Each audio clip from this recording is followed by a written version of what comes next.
ছাব্বিশের ভোটে যেখানে সম্ভাবনা রয়েছে সেই সম্ভাবনাময় অঞ্চলকেই টার্গেট করেছেন নিতিন নবীন। দুদিনের বঙ্গ সফরে এসে তিনি রাঢ়বঙ্গকে টার্গেট করে সেই অঞ্চলের কর্মীদের নিয়ে লাগাতার বৈঠক শুরু করেছেন এবং তার আগে ছিল কোর কমিটির বৈঠক।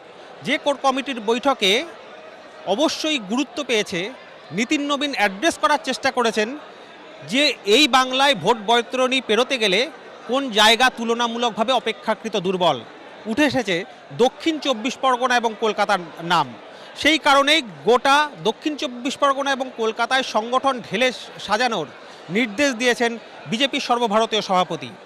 দুর্গাপুরে দুদিনের সফরে একদিকে যেমন তিনি মন্দির যাচ্ছেন, অন্যদিকে কমল মেলার উদ্বোধন করছেন, অন্যদিকে ঠিক এই রকমভাবেই বিভাগ সম্মেলন অর্থাৎ জোন ভিত্তিক দুটি গুরুত্বপূর্ণ সাংগঠনিক বৈঠক কিন্তু নিতিন নবীন করছেন। যেখানে একদিকে বর্ধমান বিভাগের কার্যকর্তা সম্মেলন চলছে দুর্গাপুরে, অন্যদিকে দুপুরে তিনি এই বর্ধমান বা দুর্গাপুর থেকে তিনি পৌঁছে যাবেন রানীগঞ্জে, যেখানে আসানসোল বিভাগের কর্মী এবং কার্যকর্তাদের নিয়ে গুরুত্বপূর্ণ বৈঠক সারবেন।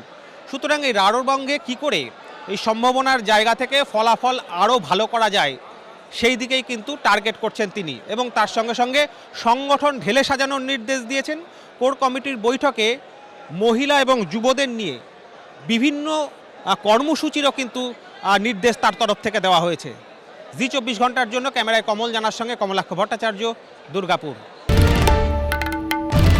বাংলার আওয়াজ, বাঙালির আবেগ, জি 24 ঘন্টা।